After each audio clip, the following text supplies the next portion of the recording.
Boa tarde a todos. Que delícia, que prazer estar aqui com vocês. Eu sei o quanto é difícil para vocês tirarem um tempo para vir aqui falar de um assunto tão importante como esse. E muitas vezes, quem mais precisa é quem mais tem dificuldade, porque está no estresse, porque está na ansiedade, fica, eu não posso, e se, nós vamos falar desses e se também. Eu quero começar, antes de entrar mesmo nesse assunto do estresse, né, do pensar e se preocupar, de tudo isso que eu sei que vocês devem estar passando, é agradecer, fazer alguns agradecimentos. Eu quero agradecer aos meus gestores, o Dr. Tomás Aquino, a Marcela. Eu tenho visto o quanto nós, da Secretaria de Saúde, estamos preocupados com os servidores, com a saúde mental, física dos servidores, e eu tenho visto isso com os meus gestores. Inclusive, a coordenação de assistência multidisciplinar, tem desenvolvido muitas ações. Depois eu vou falando, vou convidando vocês também para assistir essas outras ações que são muito importantes, que são muito relevantes também para esse momento que a gente está passando. Queria agradecer aos meus colegas do Núcleo Psicossocial, principalmente o Márcio e a Carla, que estão assistindo, que sempre revisam minhas palestras, que sempre me dão orientações, ideias. Acho isso tão importante nesse momento que a gente está vivendo, esse suporte também dos colegas, aqueles colegas que vocês têm mais afinidade, é extremamente relevante, nós vamos falar disso também. Queria agradecer toda a equipe da coordenação. Quem é de fora do tribunal, eu faço parte da Secretaria de Saúde do Tribunal de Justiça.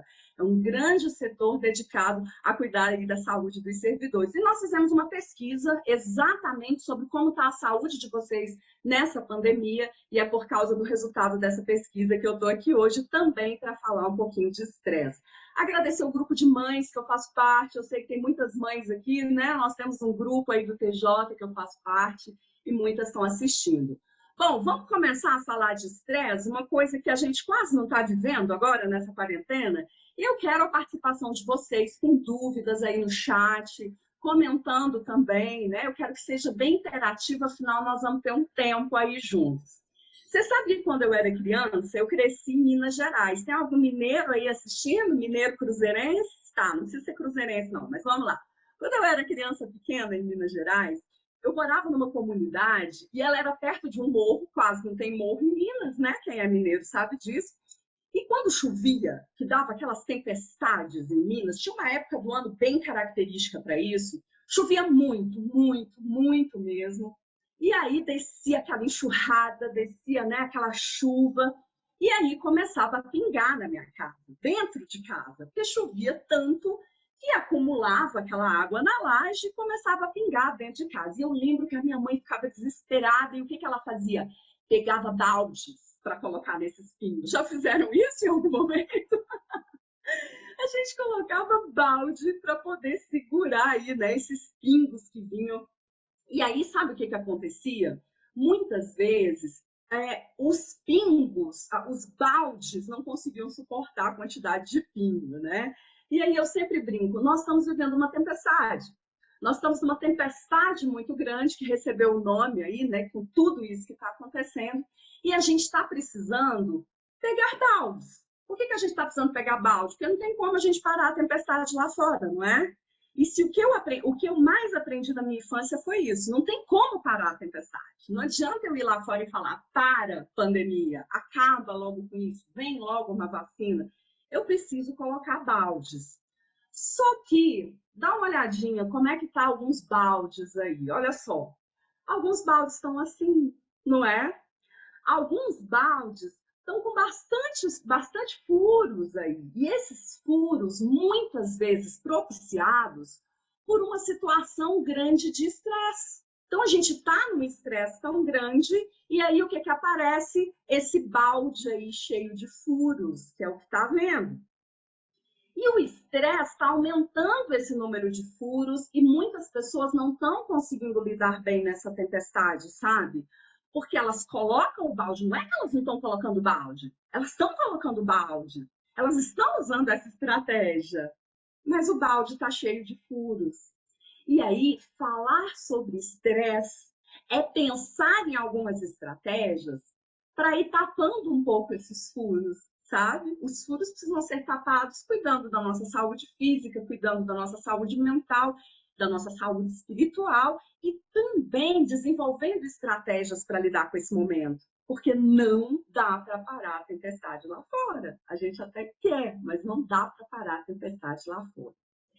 E aí, quando a gente pensa em estresse, o estresse é muito parecido com a questão da ansiedade, mas por que falar de estresse? Olha como é importante a gente falar de estresse nesse momento.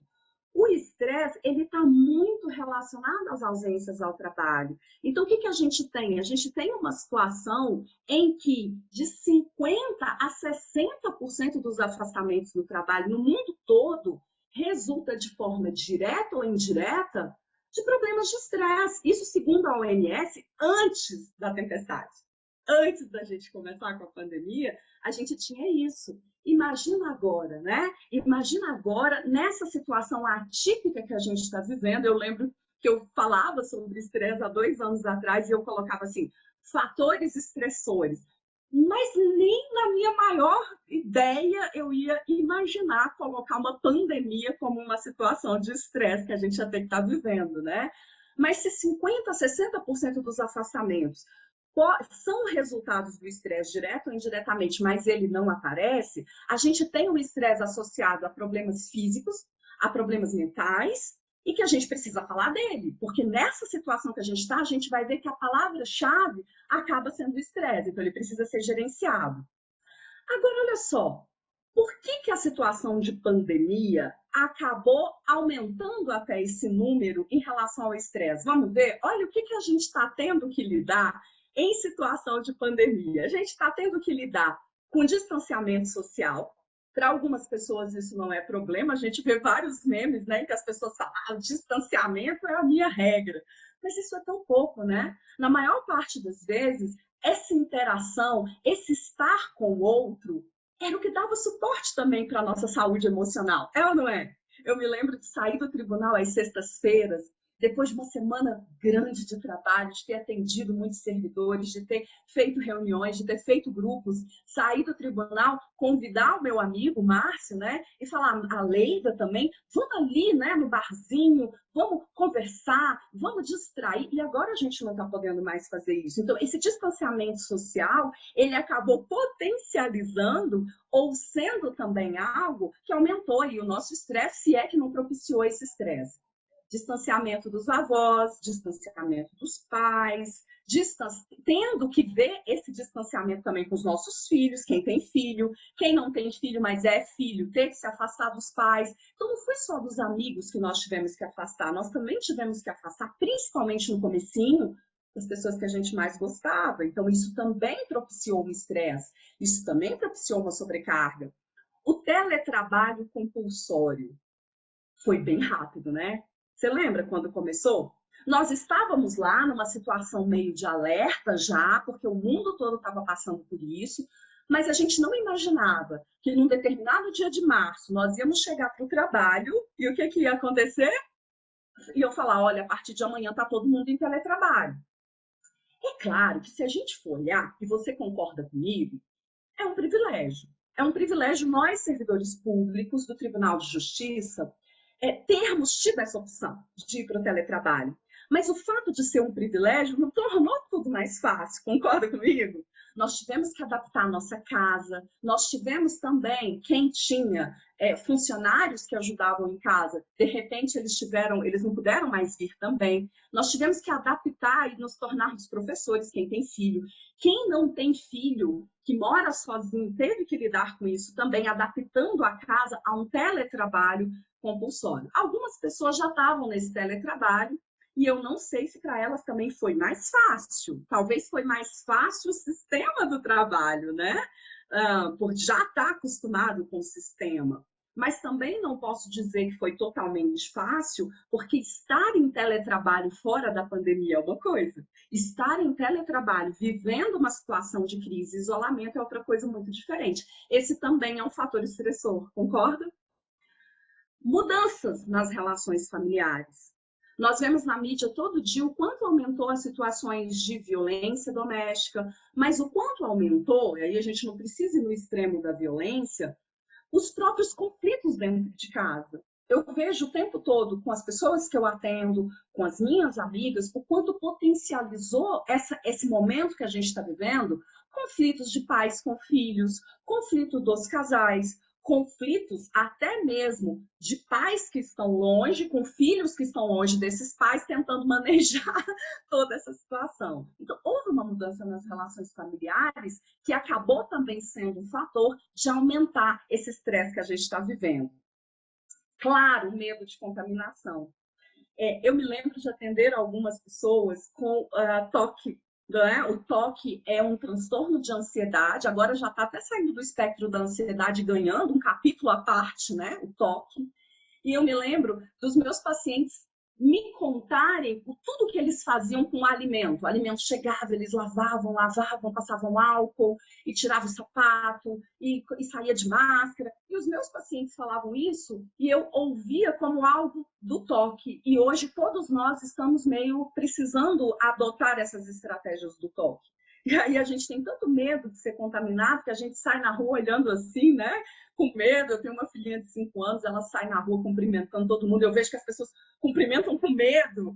A gente está numa nova situação de medo de contaminação que a gente não tinha antes. E esse também é um fator estressor. Mas tem mais. Além do medo da contaminação, tem o próprio medo da morte, que a gente vai ver, né? A gente tem medo de morrer. A gente tem medo de perder quem a gente gosta. E esse também é um fator estressante. Então, eu não estou trabalhando só num teletrabalho. Eu estou trabalhando num teletrabalho compulsório, com medo de morrer, com medo de perder alguém, tendo que me adaptar às mudanças dentro da minha família e da minha casa e tendo que desenvolver novas formas de interação com os meus colegas de trabalho, com a minha família. Né?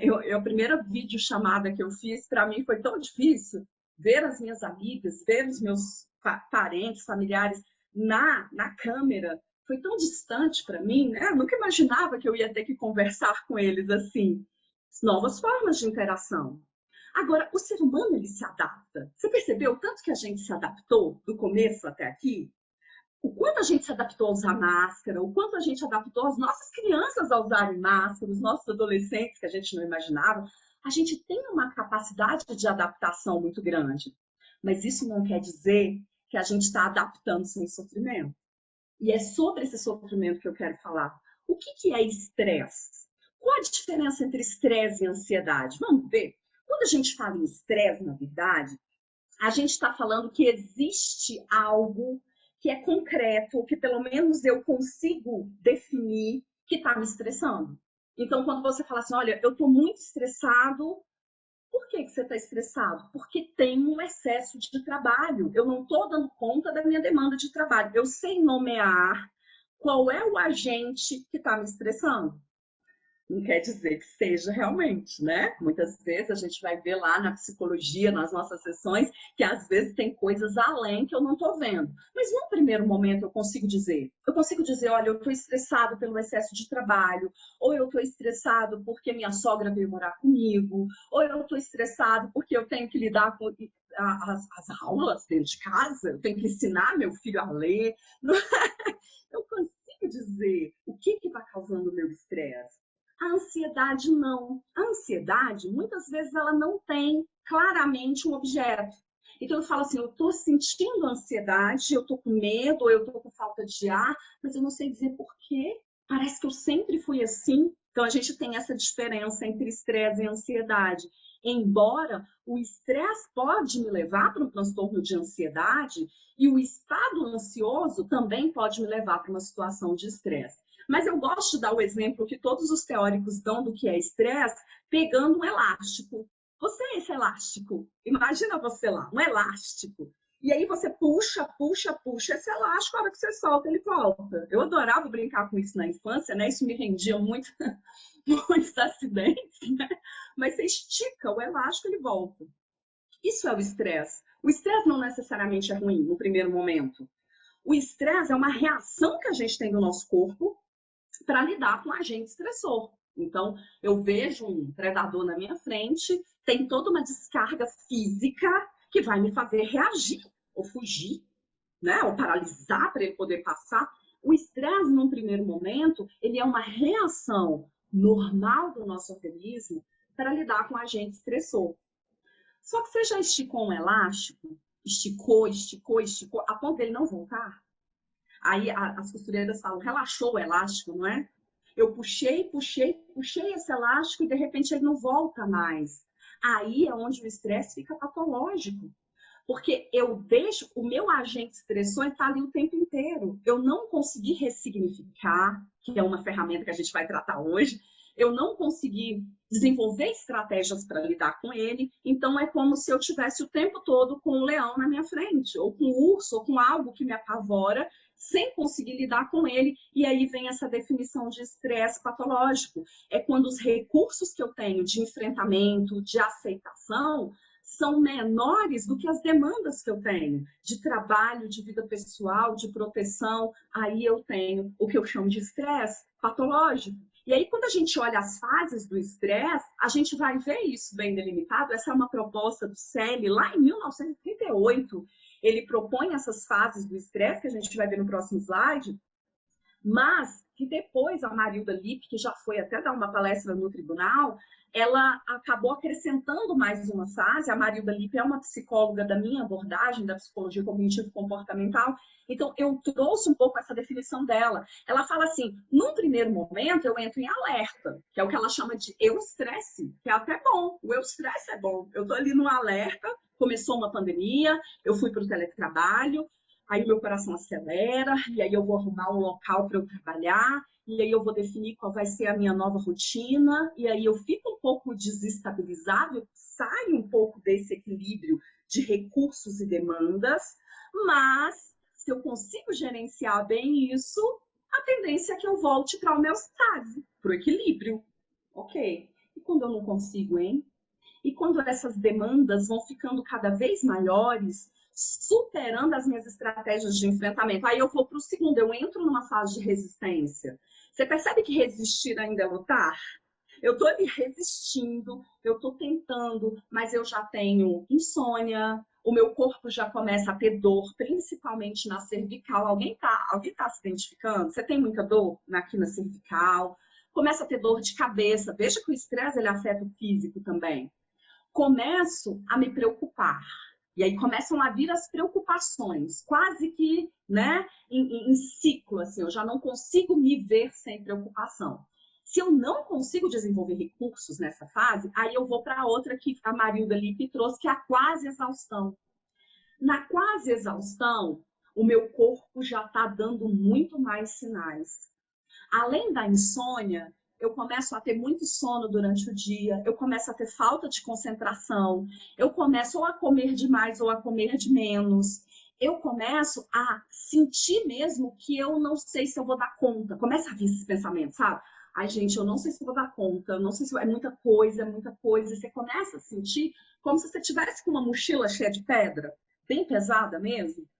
E aí, de novo, se você não faz nada, ou não consegue fazer nada, ou não busca ajuda, aí você chega na exaustão, que a Marilda Lippe e outros teóricos vão chamar de estresse. E aí sim, o estresse é ruim. O estresse pode gerar um burnout, que é uma exaustão que pode levar até a dissociação, muito ligada ao trabalho, o burnout.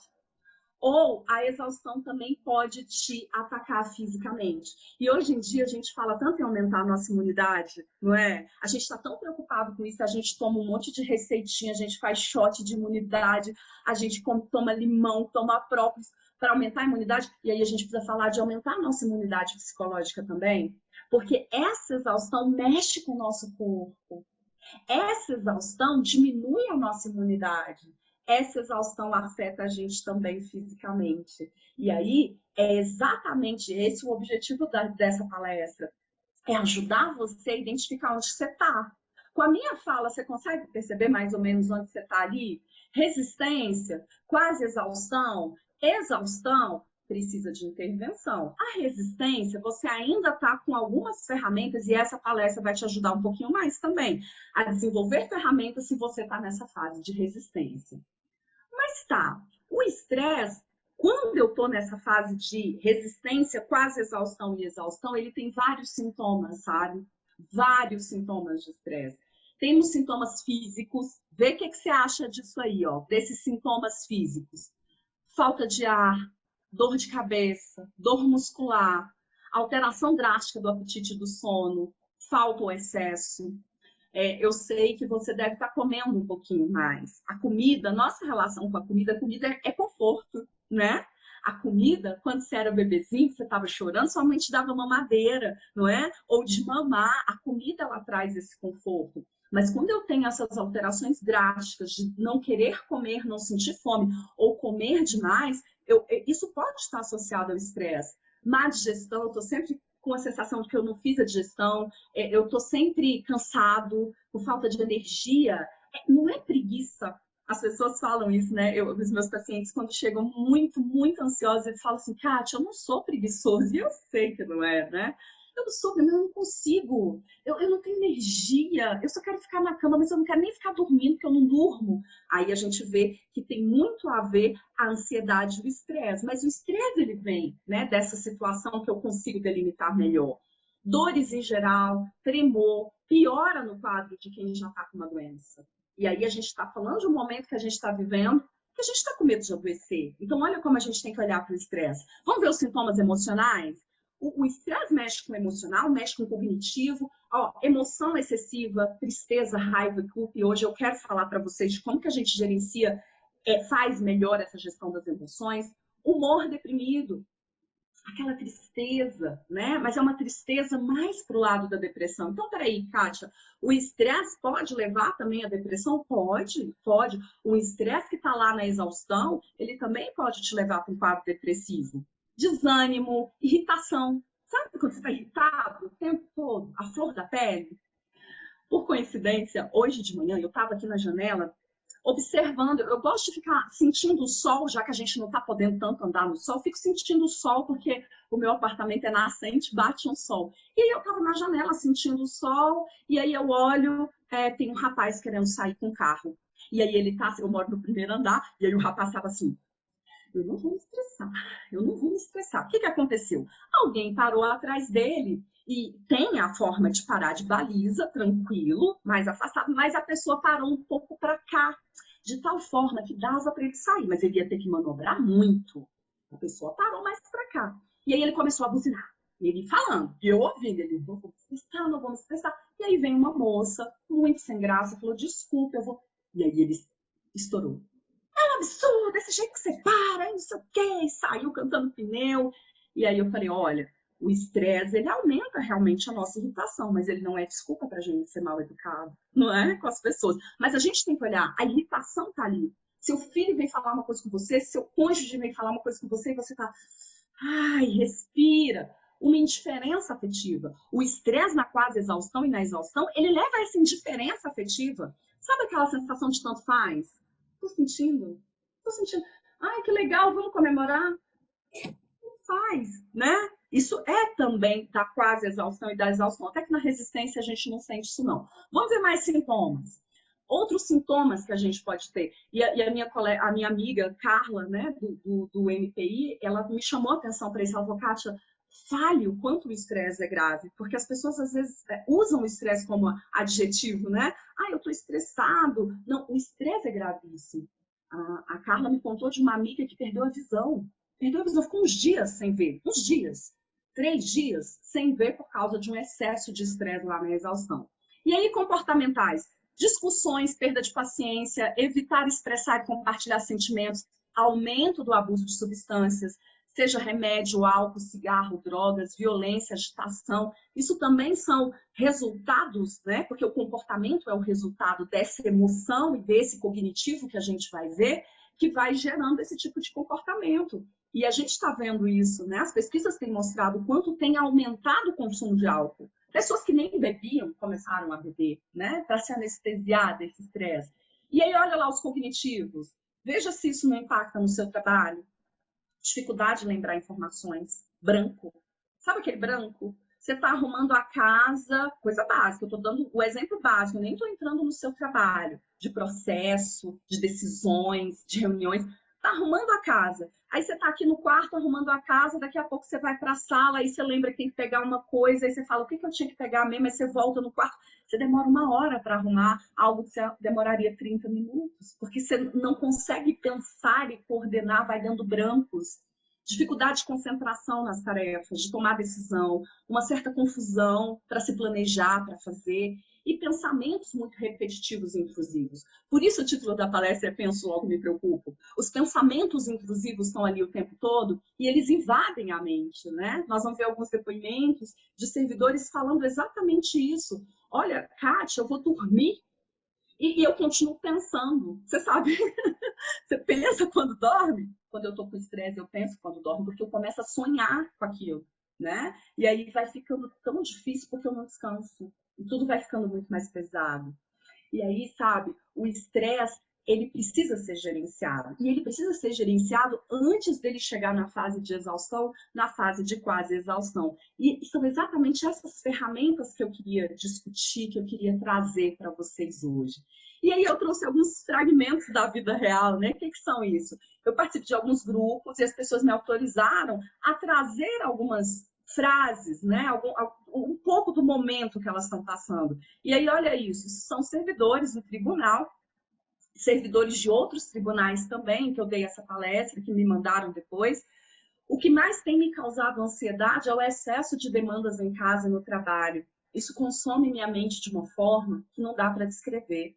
Eu vou dormir e fico sonhando com pendências, dá dor nos ombros e tensão com os afazeres. Olha isso, né? Isso é estresse. Eu não consigo nem dormir, porque eu fico sonhando com pendências que eu tenho para resolver. Quer dizer, nem enquanto eu durmo, eu estou descansando.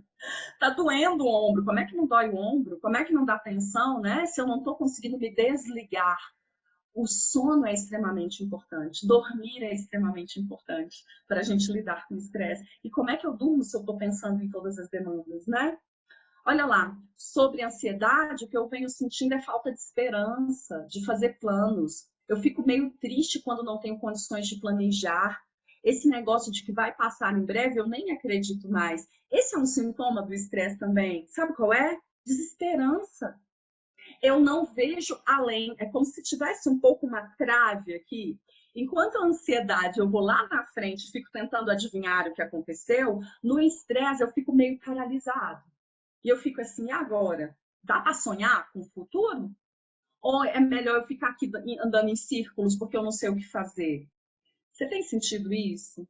Tem sentido, às vezes, o que essa colega ou esse colega tem sentido? Vamos ver mais. Tem mais fragmentos da vida real aí que eu trouxe para vocês de outros servidores. A principal dificuldade é dar conta de tudo junto e misturado.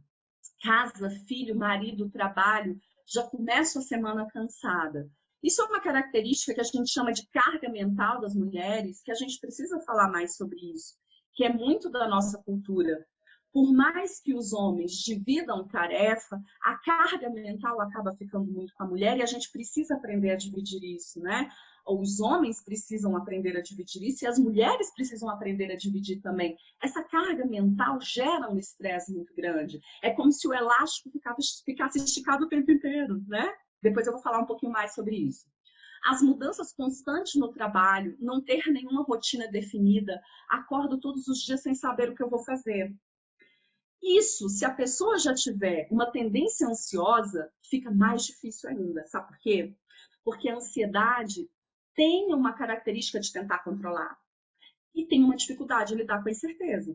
Se eu tenho dificuldade de lidar com a incerteza e no meu setor não está acontecendo um planejamento, uma conversa, a tendência é que essa pessoa entre num estresse que pode ir para uma fase de quase exaustão, percebe? E aí eu quero falar para vocês como ferramenta essa questão dos gestores também depois. Volta só mais um pouquinho para alguns outros depoimentos que a gente tinha ali. Então, a gente vê que a dificuldade era essas mudanças. E aí tá assim, ó, acho que tá difícil para os gestores e para os servidores. Não há comunicação eficaz. Muitos amigos têm reclamado que estão exaustos porque os gestores acham que tem que trabalhar dobrado porque está em casa.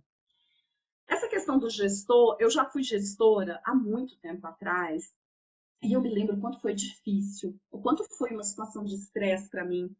E eu sei o quanto é difícil ser gestor. E eu sei que muitas vezes o gestor, por ansiedade excessiva e por estresse, ele também acaba gerenciando a equipe de uma forma estressante.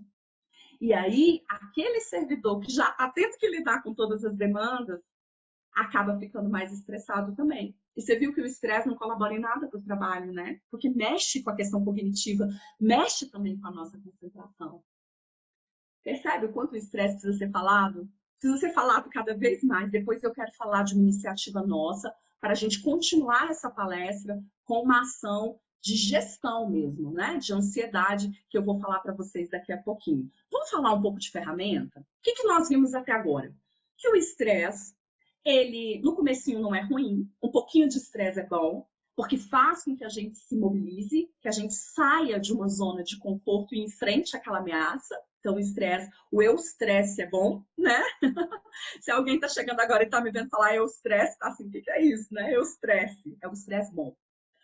Mas que se ele não for gerenciado, e gerenciar o estresse é aumentar os nossos recursos para lidar com as demandas.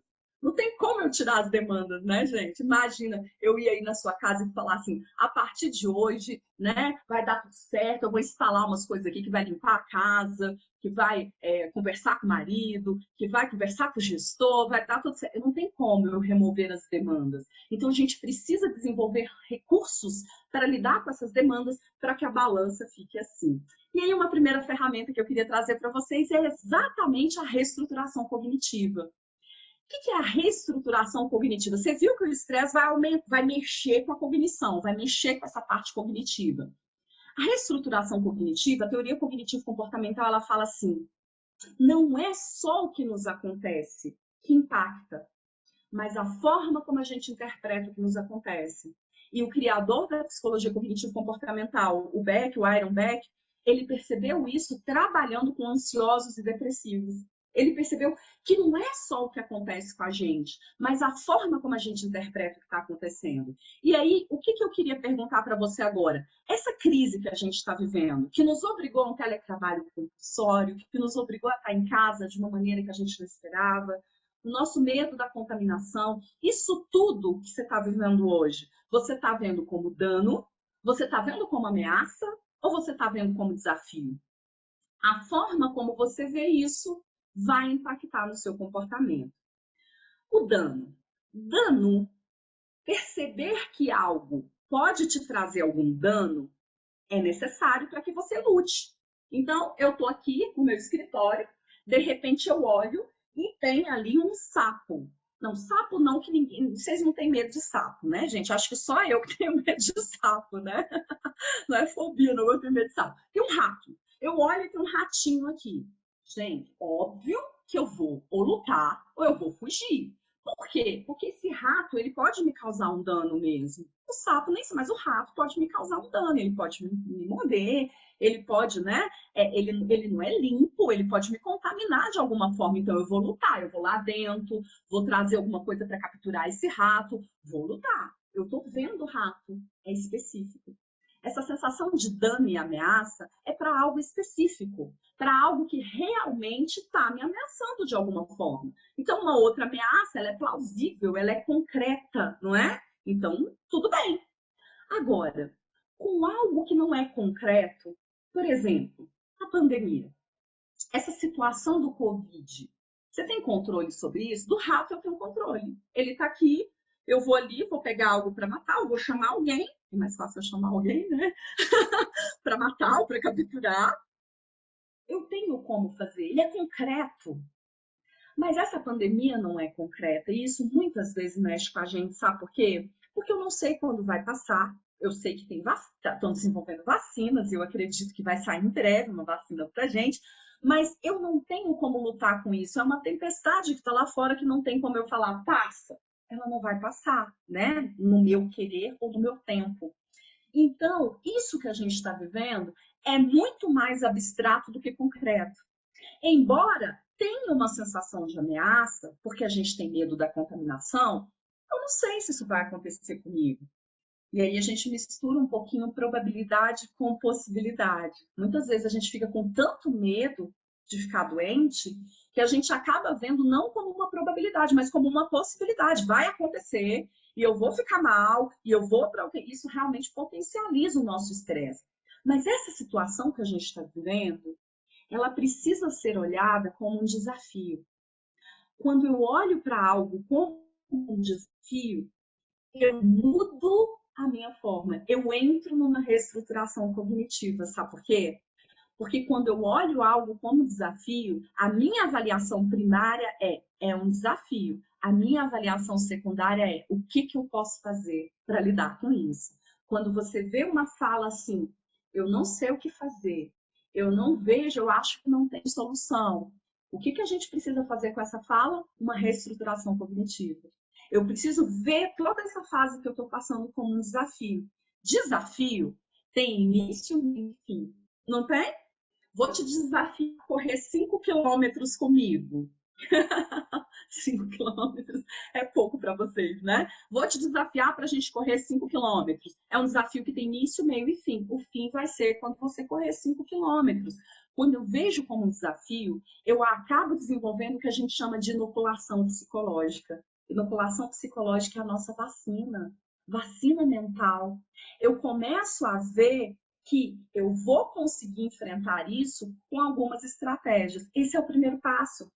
Porque se eu não vejo essa fase que a gente está passando como um desafio, e aí a minha segunda pergunta é como eu vou enfrentar isso, eu já começo desistindo. E quando eu começo desistindo, quando eu vejo só como uma ameaça, eu posso paralisar. Por que paralisar é uma estratégia de alguns animais? Eles congelam. E aí tem alguns predadores que passam direto, porque ele congelou ali, não é?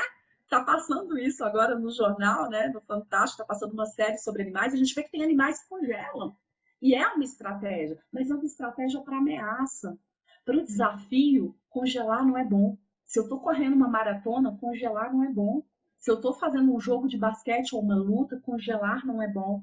Então, eu preciso olhar para esse momento como um desafio. Primeira estratégia, nós estamos passando por um desafio. O desafio de trabalhar compulsoriamente em casa. O desafio de coordenar tarefas domésticas com trabalho ao mesmo tempo. O desafio para quem tem filho de ensinar ou de estudar em casa. O desafio de conversar com o nosso gestor à distância e ter que chegar num caminho com ele à distância. Tudo isso são desafios. E desafio tem início, meio e fim. E aí eu preciso ver como eu vou enfrentar isso. Vamos para a segunda ferramenta? A segunda ferramenta, agora que você já colocou, que é um desafio, e que o desafio eu consigo enfrentar, aí a gente vai para uma segunda ferramenta. Essa é mais concreta. Opa, peraí. É um desafio. Eu consigo enfrentar esse desafio, por mais cansado que eu esteja, aí eu vou para uma primeira estratégia concreta, depois a gente vai para as outras, mais psicológica. Eu preciso de planejamento e gestão do tempo. Eu tenho visto alguns servidores falando assim, eu não tenho tempo para nada. Eu acordo e estou o tempo todo no automático, quando eu vejo já acabou a semana e eu tenho sensação que eu não fiz nada. Geralmente eu ouço isso de pessoas ansiosas.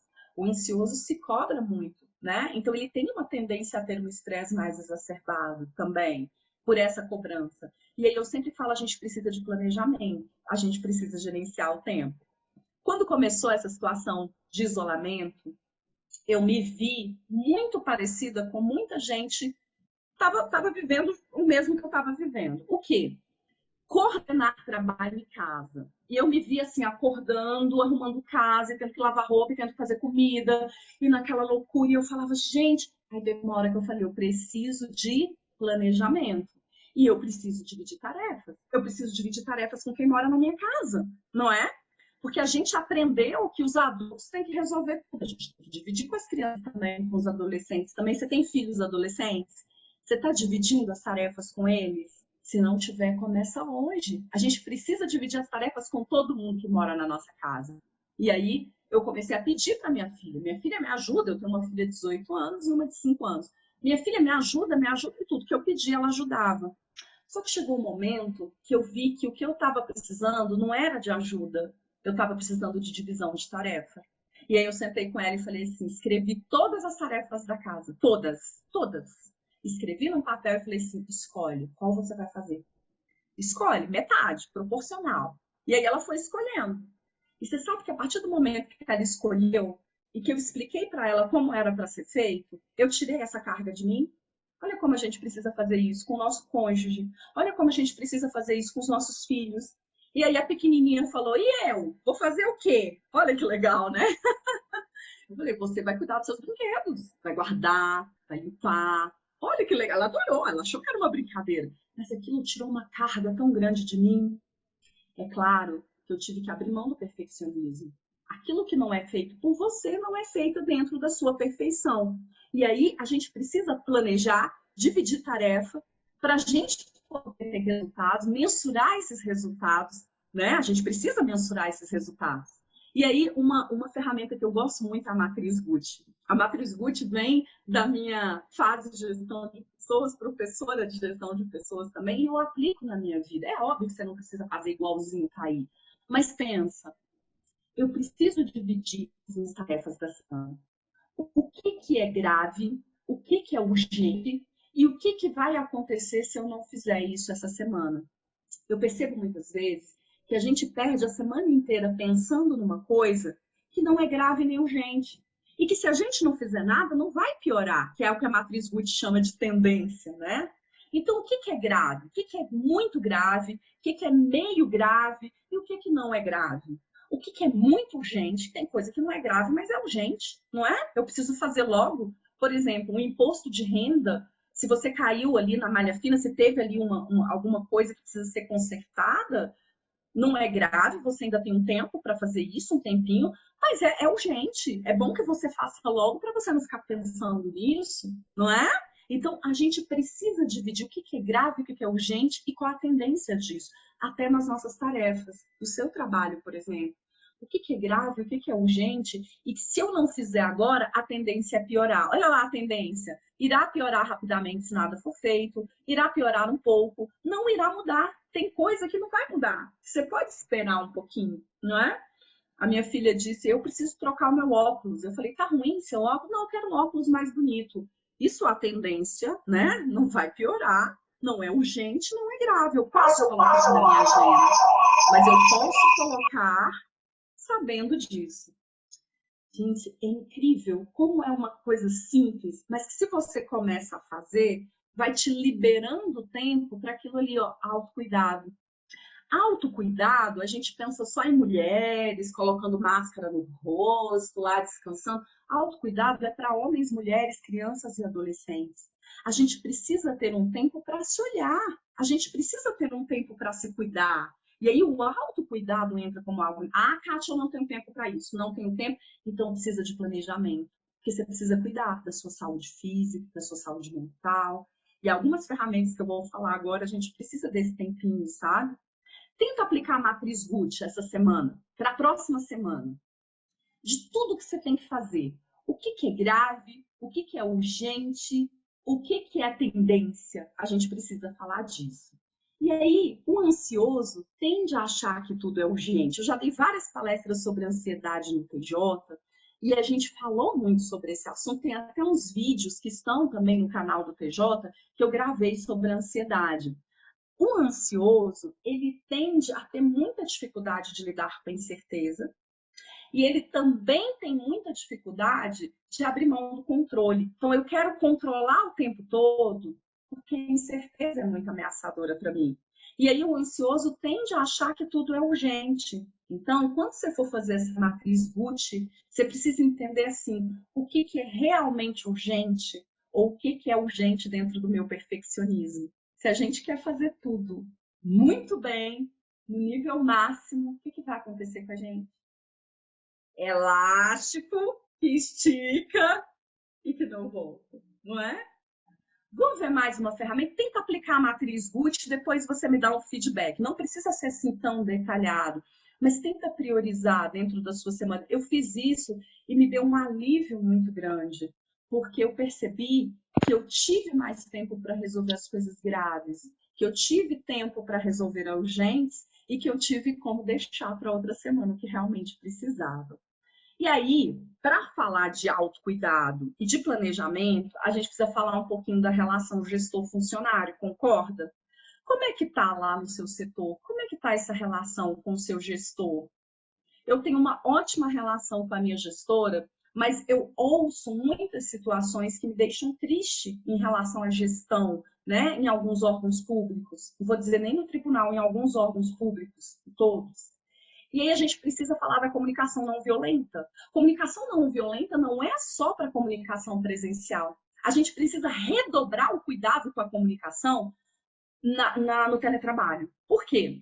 Porque a gente não está ao vivo, porque a gente não está olhando olho a olho, porque mesmo na videoconferência eu posso estar falando e meu chefe não está ali me olhando para ver se eu estou brincando, para ver se eu estou falando piada, para ver se eu estou com raiva. Muitas vezes as pessoas até se comunicam, mas se comunicam de uma forma tão violenta nos grupos de trabalho, agora, uns com os outros, que pioram as relações. Alguns gestores, pela própria ansiedade, acabam provocando muita competição entre os servidores. Isso aumenta demais o estresse. A gente não está no momento de competição, se é que existe esse momento, né? A gente não precisa competir uns com os outros. A gente já passou no concurso. Se tem alguém que não é servidor e quer ser servidor do PJ, que bom, estuda, vem ser servidor público, mas você que já é servidor, a gente não precisa competir, sabe? E aí a comunicação não violenta é importantíssima. Querido gestor que está assistindo, tem gestores me assistindo, você sabe quais são as necessidades do seu servidor, o que ele está passando, como é que ele está gerenciando toda essa crise interna, como é que ele está vivenciando essa situação de pandemia.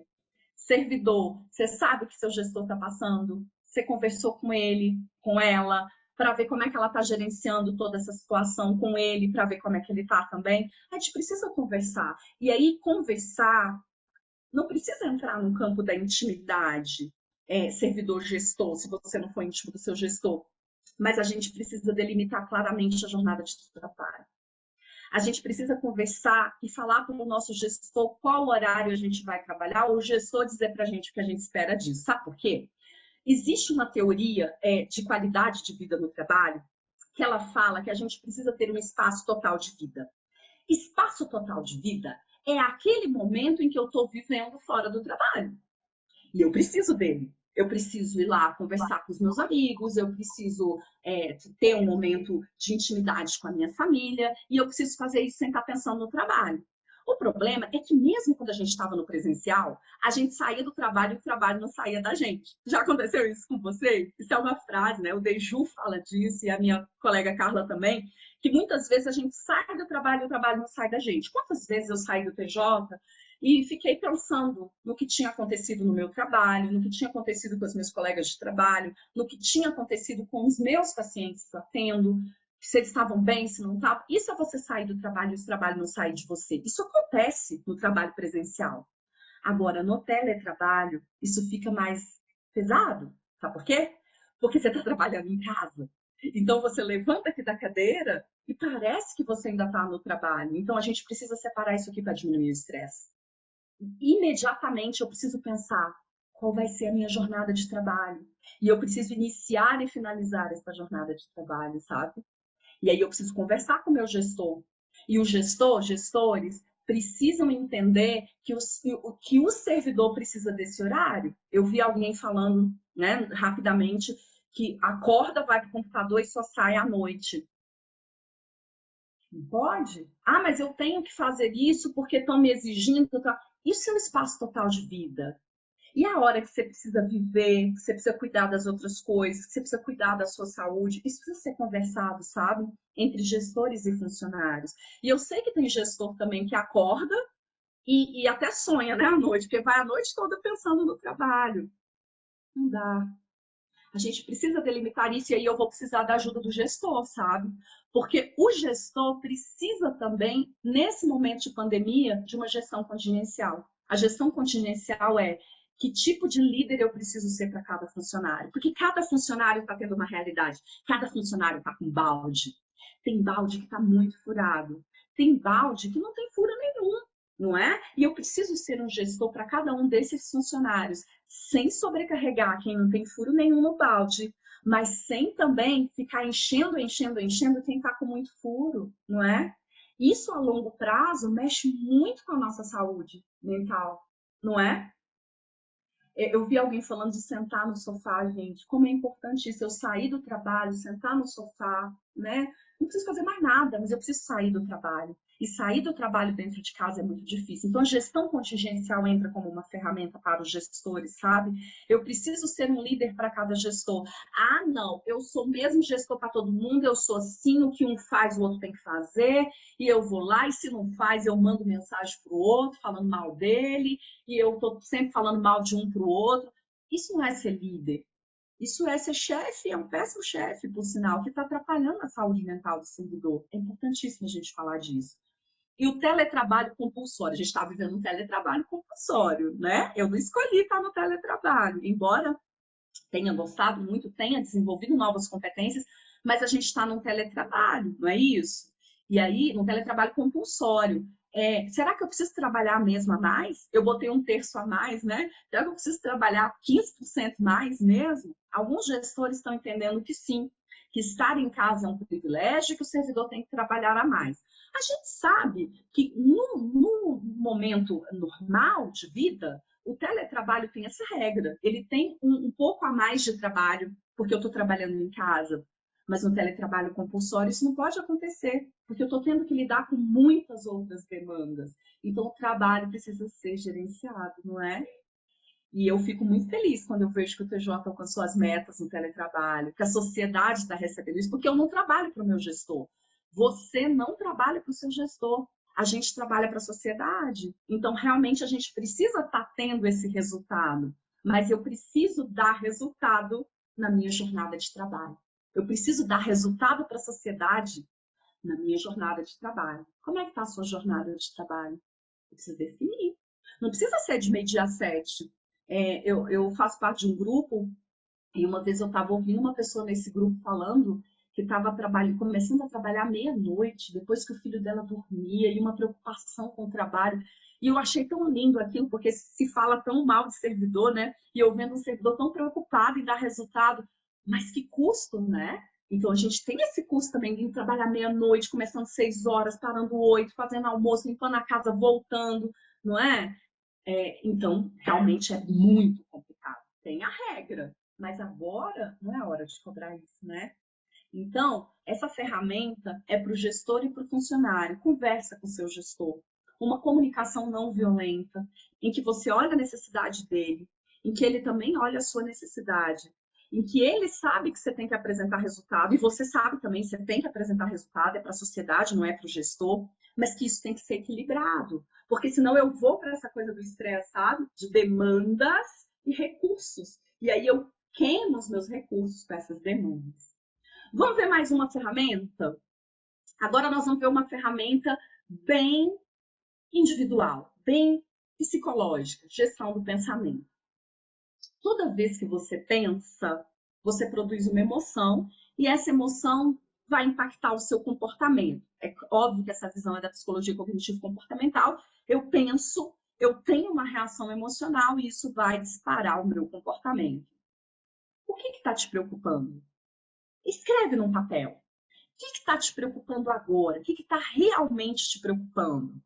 Na minha experiência de atender pessoas ansiosas, eu confesso, eu gosto de atender pessoas ansiosas ou pessoas com transtorno de ansiedade, talvez porque já tive transtorno de ansiedade no passado, eu gosto de atender, gosto de ver os servidores melhorando também. E muitas vezes ele chega e fala assim, Kátia, o que está me preocupando é isso, isso, isso. E aí, quando a gente vai nas técnicas, né, no questionamento socrático, que a gente vê que tem um novelo ali de um ano, né, que a preocupação vai muito além do que ele acha que é. E desmembrar essas preocupações é importantíssimo para a nossa saúde, para gerenciar a ansiedade, para gerenciar o estresse.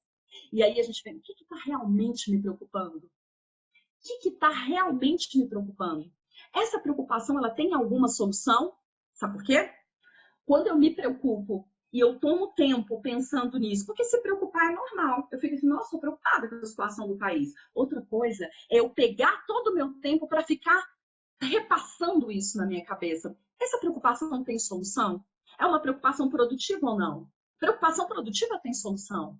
Preocupação produtiva é eu tenho um monte de coisa. Eu fiz a matriz Gucci, eu tenho essas coisas graves, essas coisas urgentes para resolver. Eu vou colocar na minha semana que dia que eu vou resolver cada coisa, eu vou dizer para o meu gestor quando que eu vou entregar. Isso tem solução. Tem a aulinha 5 horas da minha filha, como é que vai ser essa aulinha, que material que precisa. Isso é preocupação que eu consigo resolver. Agora, tem coisas que não tem, sabe, como eu resolver. E eu perco tanto tempo pensando nisso que eu ocupo o meu computador com isso.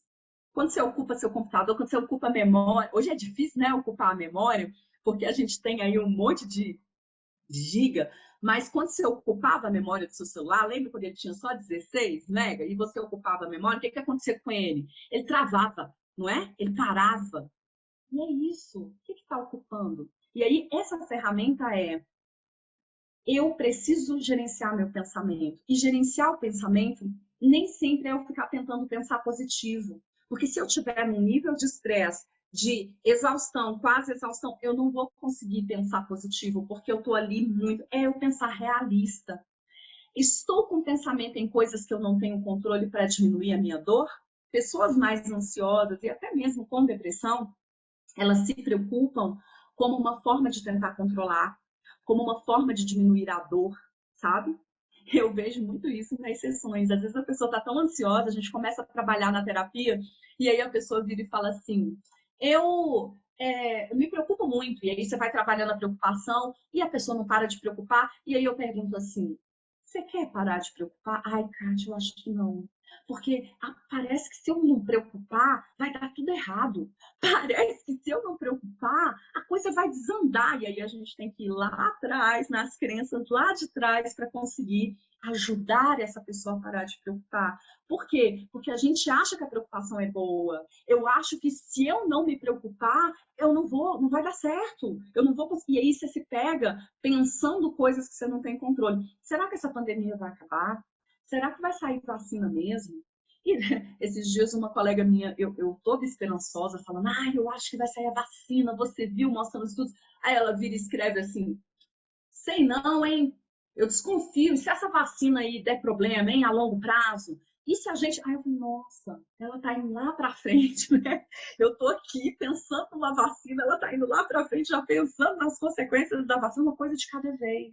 Isso é tentar controlar. Isso é tentar se sentir bem, pensando em todos os ICs. E aí vem um monte de distorções cognitivas, né? As distorções cognitivas do tipo: é tudo ou nada, ou é assim ou não é, ou eu faço de um jeito, ou eu melhor não fazer, ou eu consigo ou não dá, ou é assim, ou é agora, ou é nunca, não é? A gente começa com essas distorções e a gente vai se sentindo cada vez pior. E aí a ferramenta é: a gente precisa treinar, e aí é treino, tá? Treinar pensar de uma forma mais realista. Tentar pensar naquilo que tem algum grau de controle. Depois eu vou dar um exemplo sobre aceitação que vai te ajudar nisso aí. Aceitar não é resignar, é pensar de forma realista, é se envolver naquilo que eu tenho realmente um grau de controle. Eu vejo pessoas sofrendo muito, querendo uma realidade diferente, mas a realidade que eu tenho é essa. Eu tenho andado preocupada, uma preocupação produtiva, tá? Os oficiais de justiça. Eu tenho recebido muitos relatos de, eu não sei se tem algum oficial de justiça atendendo, se tiver, pode dizer se eu estou errado ou não, tá? Ou acrescentar. Mas os oficiais de justiça, eles estão extremamente preocupados, preocupados mesmo com o retorno. Mas o retorno ainda não aconteceu, né? Mas eu já estou preocupada, eu já estou sofrendo, eu já estou estressada só de pensar nesse retorno. E aí eu fico tentando controlar esse retorno, né? Porque quando retornar eu vou ter um monte de mandado para me entregar, porque quando retornar vão me entregar tudo de uma vez, porque quando retornar, e aí eu não consigo nem dormir agora. Só que agora ainda não retornou. E aí a gente precisa fazer essa gestão do pensamento, a gente precisa cuidar desses oficiais, né, de justiça em relação a isso. E depois eu vou falar da iniciativa que eu gostaria que os oficiais participassem também. Então, pensar de forma realista e se envolver naquilo que você tem um grau de controle é extremamente importante. Eu passei a fazer isso já tem uns 5 anos. Como ficou mais leve? Eu começo a pensar aquele tanto de coisa e aí eu venho, eu preciso pensar de forma realista. Vou dar um exemplo simples. Quando começou a pandemia, eu fazia inglês. E eu já tinha desistido do inglês tantas vezes. E aí vem a questão do perfeccionismo, né, da autocobrança. Eu não posso desistir agora, eu não posso desistir agora. E aí, conversando com o meu amigo Márcio, que também é psicólogo cognitivo comportamental, ele chamou a minha atenção para isso. Ele falou, vamos pensar de forma realista? O que de pior pode acontecer se você abrir mão do inglês agora? Abre mão disso, se dedica a outras coisas, menos estresse. Gente, que alívio trancar o inglês. Uma coisa tão simples, não é? E às vezes é uma coisa tão simples que eu estou querendo ter controle que tem algo lá atrás, um perfeccionismo, né? Uma tentativa de controle. Vou para mais uma ferramenta que tem a ver com a gestão do pensamento. A gestão das emoções. Raiva, medo, tristeza. Está sentindo alguma delas? Você sabe que às vezes a gente sente raiva, a gente sente medo, a gente sente tristeza e elas estão interrelacionadas e a gente fica lutando contra elas. Eu não quero sentir isso. Ou eu não acho justo sentir isso. Tem gente nos hospitais, eu não devia estar triste. Tem gente passando fome, eu não devia estar sentindo raiva, né, disso. A gente precisa expressar as nossas emoções. Mas expressar as emoções não é fazer o que o rapaz fez hoje aqui no estacionamento, não é? Expressar as nossas emoções. Vamos falar da raiva. O que é a raiva? A raiva também é algo que vem de uma forma adaptativa para a gente ter esse sentimento com algo que é injusto e a gente poder lutar contra isso e não deixar repetir. É para isso que vem a raiva. Então, a raiva é com algo que é injusto. Não tá justo, né?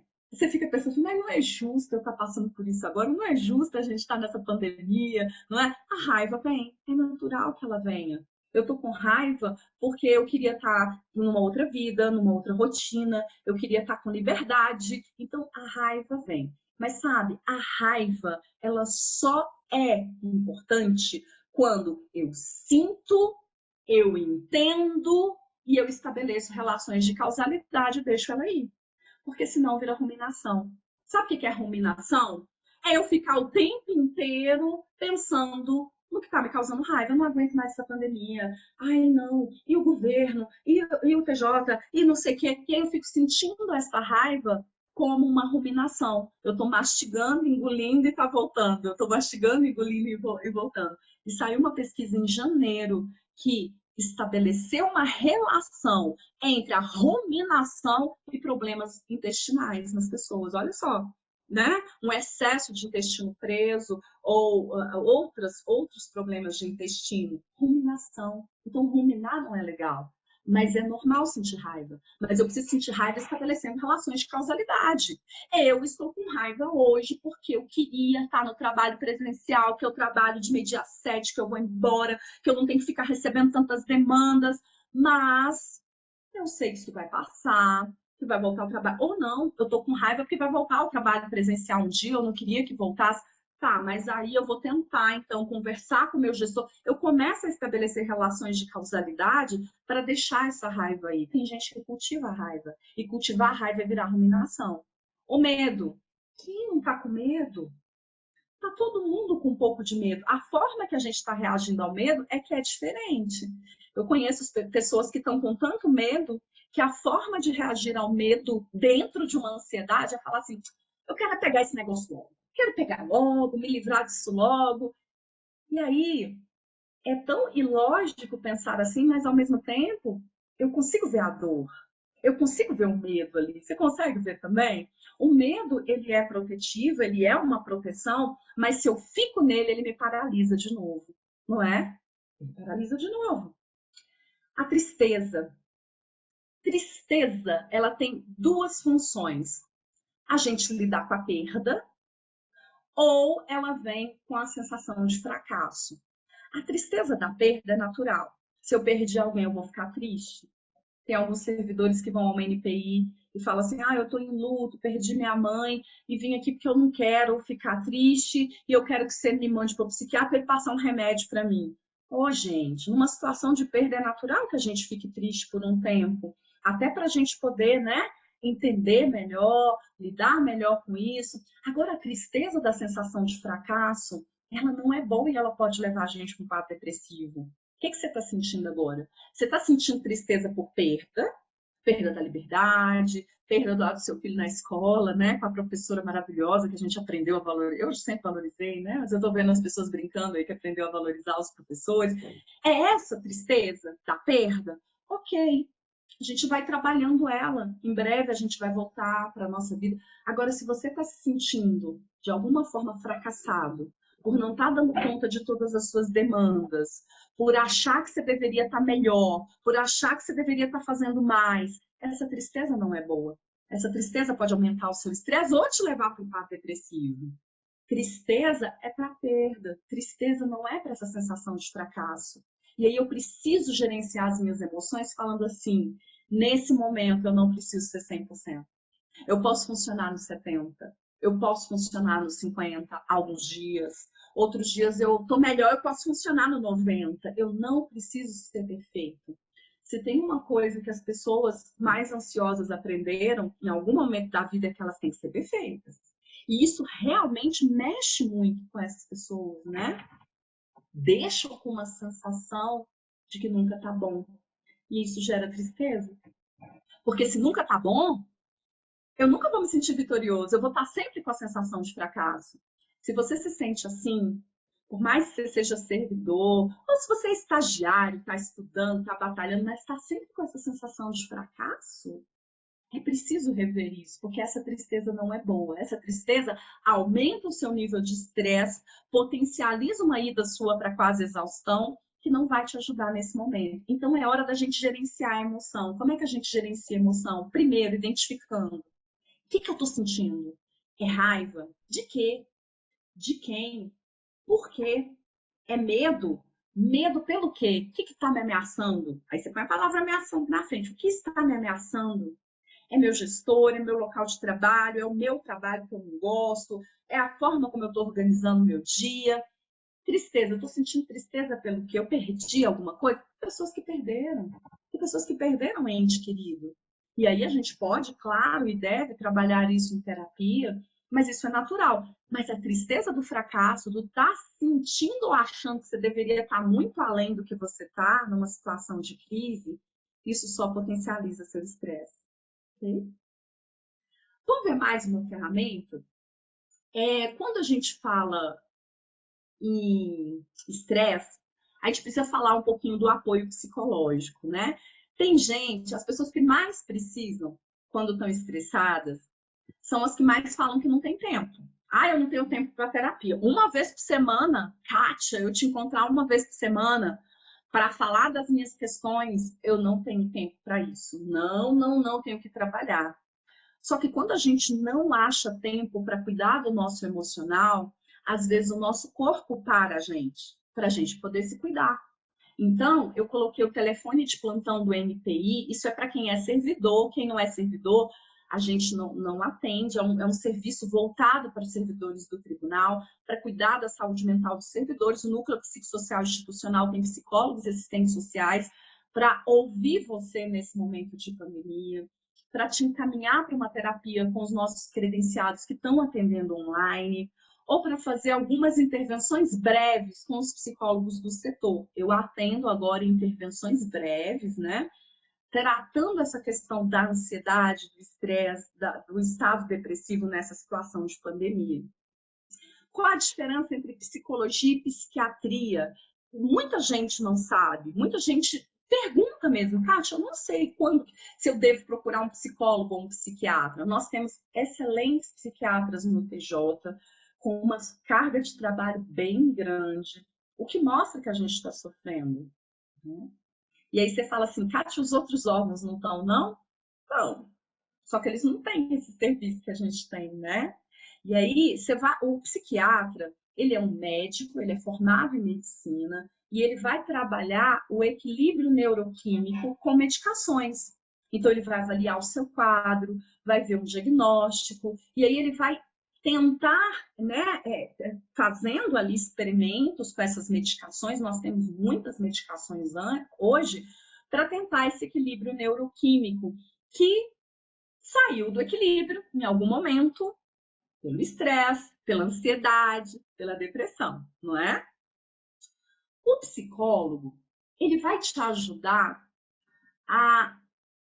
nesse equilíbrio também neuroquímico. Hoje as pesquisas já mostram, né, que a terapia age quimicamente no cérebro, então a gente vai fazer isso, mas trabalhando a sua história de vida. Às vezes a gente vai voltar lá no passado, a gente vai trabalhar suas questões lá de trás, com seus pais, com seus, né, com seus relacionamentos, os seus traumas.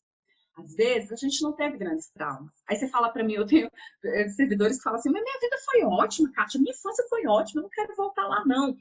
Às vezes você não teve nenhum trauma, mas você teve algumas experiências adversas na infância que vão afetar a forma que você lida com as crises agora, nesse momento, com 40 anos, com 20 anos, com 50 anos.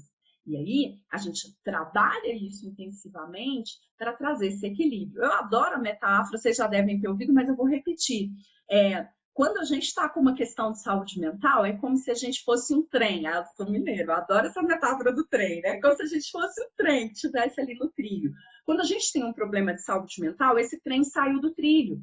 O estresse muito forte tira o trem do trilho. O que o remédio faz? O que o psiquiatra faz? Ele traz alguém para o trilho. Ele traz o trem para o trilho, o psiquiatra, com a medicação, com o equilíbrio neuroquímico, mas o psicólogo que vai fazer o trem andar. Algumas questões, por exemplo, uma depressão leve. Uma depressão leve, gente, não é que ela não tem importância, não. Ela ainda não ficou grave, ela está no seu início.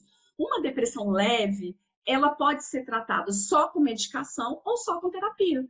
Uma ansiedade leve pode ser tratada só com medicação ou só com terapia. Eu tenho vários pacientes no TJ com ansiedade leve que resolveram só com terapia. Agora, quando eu tenho uma depressão moderada, isso as pesquisas vão mostrar, uma depressão moderada ou uma ansiedade mais grave, aí eu vou precisar dos dois. Eu vou trazer o trem para o trilho e vou fazer o trem andar, ok?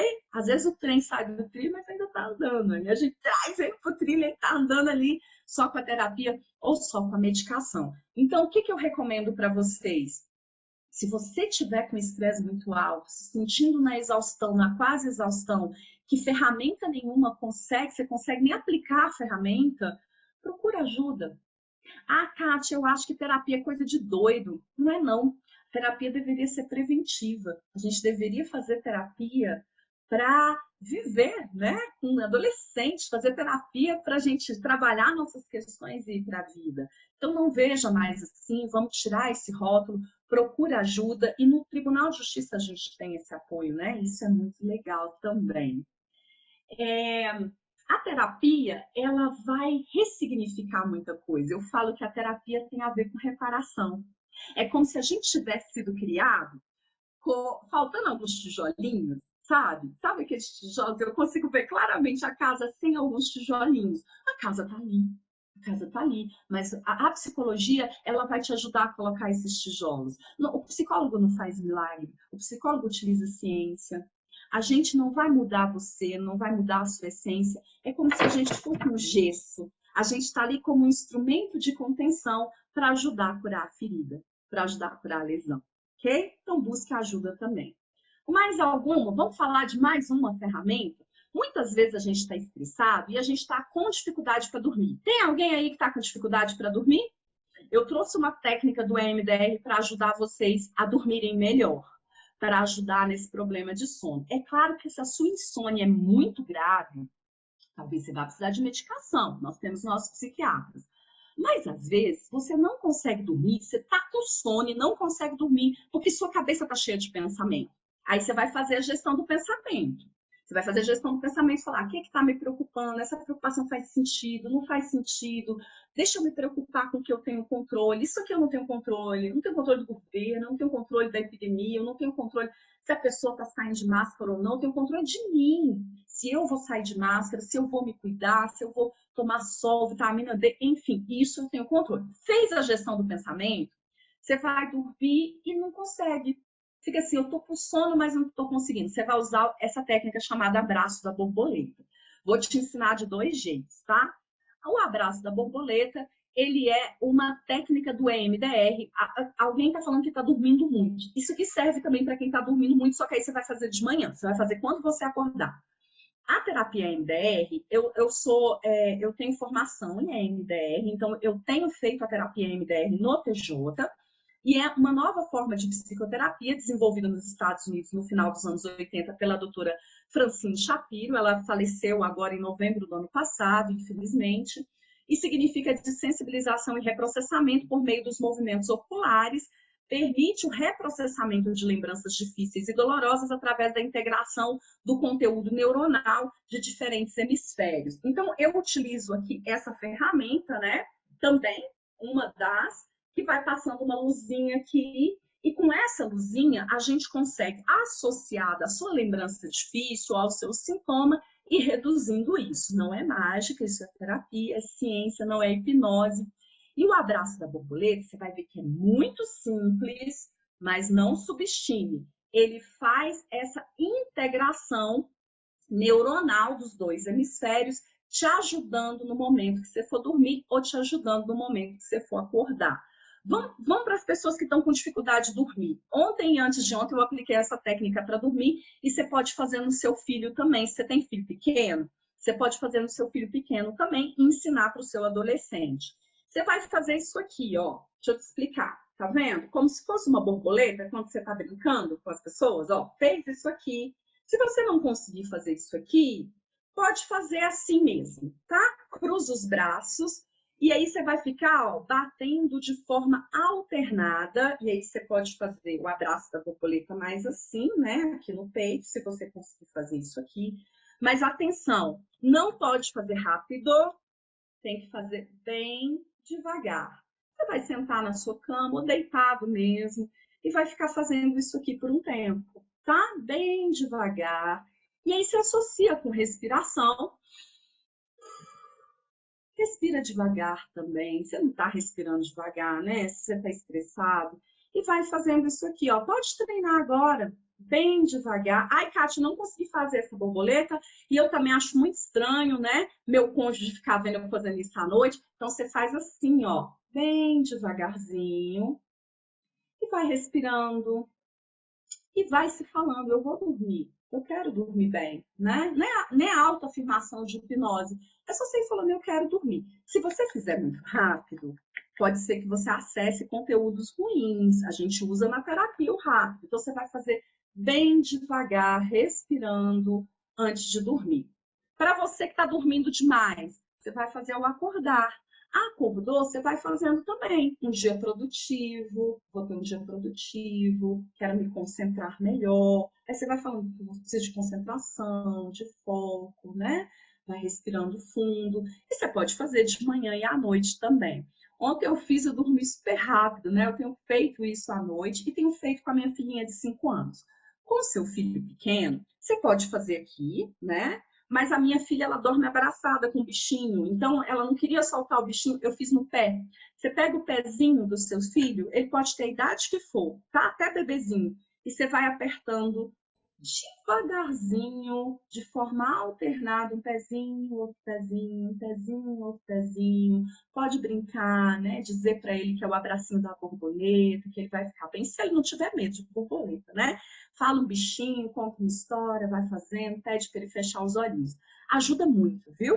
Muito isso aqui, e não é brincadeira. É porque realmente a Francine Shapiro descobriu, pesquisou e estudou que esses movimentos aqui, de forma alternada, vai integrando melhor essas duas áreas do cérebro, tem que ser devagar, e te ajudando a integrar essas falas que você está tendo. Eu quero dormir bem, ok? O que acontece com as pessoas mais ansiosas? As pessoas mais ansiosas, eu dei esse monte de ferramenta, né, para vocês. Tem mais uma. Deixa eu falar dessa mais uma, depois eu falo disso. A gente já está terminando, tá? Eu sei que quem é mais ansioso fica querendo que termine logo. A gente já está acabando. Eu só vou falar mais essa ferramenta. Mindfulness e aceitação. O mindfulness, muita gente associou com meditação. É meditação também. A meditação é muito importante. Se você consegue meditar, medita. 5 minutos, 10 minutos, faz a meditação, porque a meditação ajuda, já está provado, a acalmar o cérebro, ajuda a fazer essa integração que o EMDR faz também, ajuda a aumentar a concentração. Só que o que eu tenho visto? Que alguns servidores não conseguem meditar no primeiro momento porque estão muito ansiosos. Aí fala assim, eu não consigo, Kátia, eu não consigo. E aí eu deixo como ferramenta, mas eu digo assim, o mindfulness não é só meditação, é você viver um dia de cada vez e viver uma coisa de cada vez. É você se concentrar no momento presente. E aí eu queria chamar sua atenção para isso. Você tem feito as coisas no momento presente? Eu me atentei para o Mindfulness como awareness, como atenção plena. O dia que eu fui sair com a minha filha para deixá-la na escola, e eu fui trabalhar, e com ela dentro do carro dormindo, eu ia trancar o carro, eu ia deixá-la lá no estacionamento, no sol quente, porque eu estava pensando mil coisas. Eu não estava naquele momento no ir e deixá-la na escola. E aí eu me atentei o quanto o mindfulness é importante. A minha sorte foi que a hora que eu saí do carro, ela falou comigo. Ela falou, oi, mamãe. E aí eu vi, falei, nossa, chega, me deu aquele frio, meu Deus, eu ia deixar minha filha no carro, porque eu não sabia, eu não estava no presente, não é? E aí eu passei a viver um dia de cada vez. Tem pessoas que não tomam medicação da pressão direito, não tomam medicação da tireoide direito, sabe por quê? Porque realmente não estão no presente. Aí fala assim, mas eu já tomei ou não esse remédio? Agora, e se eu tomar de novo? Não estou no presente. Então, é importantíssimo que a gente se fale. Eu agora vou arrumar a casa. Eu vou arrumar o primeiro quarto, depois eu vou arrumar o outro quarto, depois eu vou arrumar a sala. Que você esteja no presente. Meu filho está falando comigo, deixa eu ouvir o que ele está falando, deixa eu prestar atenção aqui agora. Isso tudo é um treino. Estar no presente faz com que eu não queira tanto controlar, porque eu estou ali naquele momento, então eu só estou controlando ou estando naquela, né, naquela situação. E uma outra ferramenta é a aceitação. Aceitar de forma realista. Aceitação não é resignação. Uma boa estratégia é você tentar descrever a situação sem julgamento. O que eu estou vivendo agora? Eu estou estressado porque o meu gestor não planeja, porque cada dia é uma coisa, porque se não tivesse isso eu estaria muito mais leve, muito mais tranquilo. Então eu descrevo a situação de forma realista, só descrevendo, sem julgar. E essa é a parte mais difícil. Eu fui treinar isso hoje, aliás, eu tenho treinado há algum tempo. Como é difícil descrever sem julgar, não é? Aí eu vou descrever, eu estou chateada porque o meu cônjuge não lava a louça, porque ele é um preguiçoso. Já estou julgando, não é? É eu descrever sem julgar. Um exemplo é um fato que as aulas estão sendo feitas à distância ou que o trabalho está sendo feito de forma remota por um tempo ainda, ou até mesmo a ideia de que vamos ter que retornar ao presencial, que eu sei que isso tem estressado alguns servidores. Gostar ou não dessa situação é um julgamento. Ah, eu não gosto. Ah, eu acho um absurdo. Ah, eu não quero. Isso já é um julgamento que causa uma emoção. Primeiro eu tenho que descrever. Primeiro eu tenho que descrever e ver. Pode não ser útil, quando eu faço um julgamento, pode não ser útil para eu aceitar a realidade. Aceitar é um passo importante para a gente compreender e tentar implementar o que precisa ser feito. Porque a partir do momento que eu descrevi e falei, o que está me estressando mais é isso, eu consigo desenvolver estratégias para eu implementar alguma solução, sabe? Que seja conversar com alguém, que seja pedir ajuda, que seja escrever um e-mail, que seja mudar de setor, enfim, quando eu paro de julgar e descrevo a situação e o quanto ela está mexendo comigo, eu consigo realmente tomar uma decisão. Isso é fundamental. Aceitar não é se resignar. Aceitar é descrever a situação de forma realista para que eu possa, enfim, tomar uma decisão. Tá bom? O que acontece com as pessoas? Eu falei um monte de ferramenta, né? Você fica ansioso porque você fala assim, eu quero aplicar e já quero que dê resultado. É igual quando a gente vai no nutricionista, que a gente está acima do peso ou abaixo do peso. Você chega na nutricionista e fala assim, quantos quilos eu vou perder esse mês? Quantos quilos, né? A gente está tendo saúde além da balança e a última palestra lá vai ser a minha. E o tema é lindo que a Adriana escolheu, que é o feito é melhor do que o perfeito. E eu queria muito deixar isso para vocês. O feito é melhor que o perfeito. Escolhe uma dessas ferramentas que eu falei e começa a aplicar. Começa a aplicar hoje o abraço da borboleta. Vai fazendo lá de leve, mas sem cobrar. Já viram aqueles memes que a pessoa está tentando meditar e fala assim, cadê a paz que não vem? Cadê a calma que não vem? Isso é ansiedade. A gente quer tudo muito rápido. A gente quer perder 10 quilos em um mês. A gente quer que as coisas se resolvam. Eu vou atender servidores que estão com muita ansiedade, eles falam assim, Kátia, a gente já fez 3 sessões e eu ainda estou tendo crise, eu melhorei isso, mas eu ainda estou tendo crise. A gente quer tudo muito rápido, não é? E levou uma vida para a gente ficar assim. Então, vai aplicando e continua aplicando. Continua aplicando a gestão do pensamento. Continua aplicando o abraço da borboleta toda noite. Aplica no seu filho também. Aproveita que tem um momentinho ali com ele, né? Com o seu bebezinho, com o seu filhinho. Vai aplicando a ideia de conversar com o seu gestor de forma não violenta, tentando entender a realidade dele, tentando entender qual a necessidade não atendida dele, não é? Vai conversando com o seu colega de trabalho, vai fazendo conexões com pessoas que valem a pena no seu trabalho, mas vai fazendo isso uma coisa de cada vez, não é? Eu sei que quando a gente fala muita coisa, fica assim, ai, eu quero aplicar isso tudo e quero ficar bem amanhã. E não deu certo. O que a Kátia falou não deu certo. É igual ganhar músculo. Ninguém ganha músculo de uma noite para outra. Mas se eu ficar fazendo todos os dias, né? Até sem peso, estou mostrando isso, né? Mas com um pezinho simples ali, ao final de um tempo eu vou ter músculos também. É assim com a saúde mental, gente, também. E aí eu queria aproveitar o finalzinho da palestra. Para você que achou que é muita ferramenta, eu queria te convidar para a oficina de gestão da ansiedade. A oficina da gestão da ansiedade, ela é um programa da coordenação que eu faço parte, o CAN, e nós vamos trabalhar, é um programa que chama Gerenciando a Ansiedade, que está dentro do Saúde, Corpo e Mente. Inicia agora, dia 4 de agosto. É só um encontro por semana. Ele vai durar só 1h20, vai começar pontual e terminar pontual. Ai, Kátia, eu não tenho 1h20 uma vez por semana. Então, aplica a matriz RUT, aplica a gestão aí do planejamento, porque eu acho que vai te fazer bem. Nós vamos trabalhar algumas ferramentas, o abraço da borboleta está lá, tá? O relaxamento progressivo de Jacobs, nós vamos falar de gestão do pensamento, nós vamos falar de gestão da preocupação. Começa dia 4 de agosto, 5 semanas. O mês de agosto todo, né? Que o mês de agosto tem 5 semanas. As inscrições começam dia 27 de julho, é de 27 a 31 de julho. Ele vai ser totalmente online, mas a gente só tem 70 vagas. Então, eu queria muito, muito, muito que vocês participassem, quem está mais ansioso. E aí, o Márcio e eu vamos conduzir. O Márcio é psicólogo, além de ser meu melhor amigo, é psicólogo na cognitivo comportamental. E eu sou cognitivo comportamental e EMDR.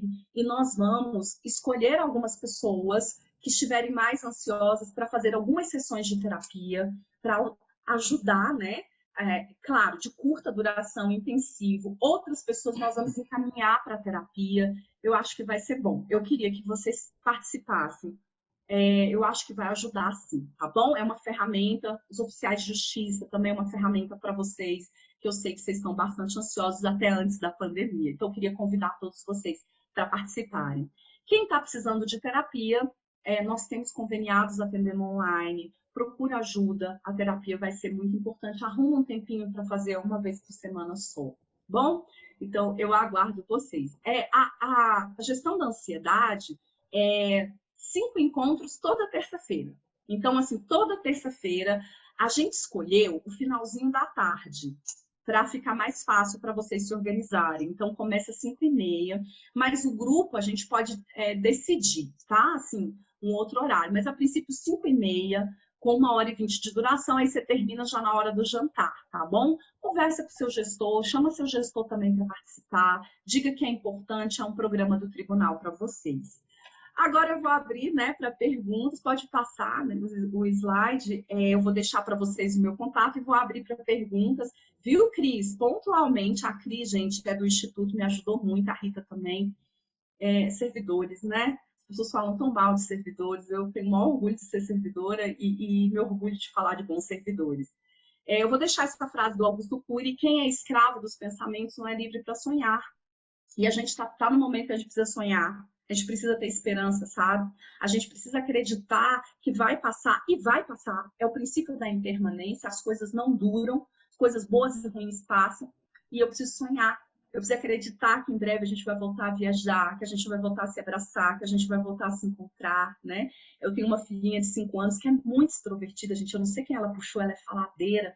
E ela falou assim: mamãe, eu tô morrendo de saudade de abraçar as pessoas, até quem eu não conheço.